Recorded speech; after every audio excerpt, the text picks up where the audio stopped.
the way they can move about the water, their finesse, their power, and their agility, it's indescribable. And I think that's one thing people never get tired of seeing.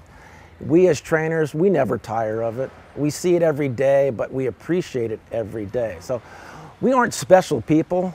We have special jobs, and we recognize that, and we understand that we are, in essence, ambassadors for humankind interacting with this species of animal. The idea of Believe was actually born from the whale itself. As you can see from the whale tail behind me, from the behaviors that are in the show, and even the music that was composed in the show, it all came from the animal itself. These whales are amazing animals, and they brought with them the whole concept of this particular show. And we did this by complementing the wonderful talents of our internal entertainment team and animal training team by bringing in people from all around the country.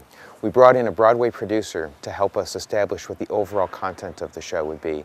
We brought in a set designer and a composer from Los Angeles area. And we also brought in Hallmark Corporation to help us with what the emotional content of the show would ultimately be. We brought all of this together, we mixed it all together, and we ultimately created a one-of-a-kind, unique experience that you can only find at SeaWorld. Well, this particular board here is something we started with when the first concept of the show came to us. And this really is our heart and soul. We have 8 sequences really, if you count testimony, but 7 behavioral sequences that involve the whales. And we break each one down into each individual behavior. And what we started with was the first sequence, Shamu Alone. And we tried to marry behaviors to the feel of the music. There's behavior in the show where we turn all the sprayers on, we get on the whale, and we zoom to the bottom of the pool, and we leap up out of the water, jump over the sprayers, come down with the whale. That's just plain fun. That takes you back to the day where you first imagined wanting to get into the water with the killer whale. That's exactly the reason why we do this.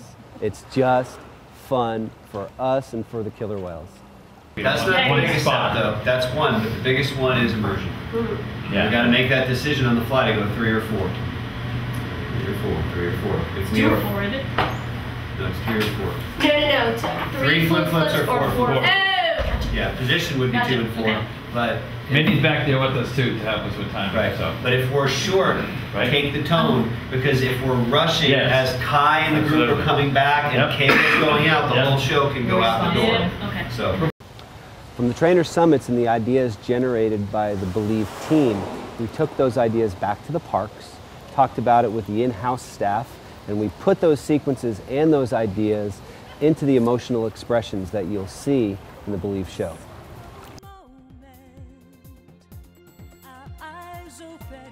At the core of SeaWorld's training philosophy is positive reinforcement.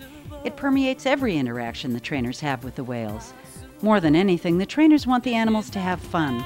This is what brings magic to the training sessions as well as to every performance. The show is titled Believe. It is a magnificent display of the incredible bond between man and killer whale. 2 worlds, 2 different species, trying to bridge the gap between them. And how do you bridge that gap? You believe.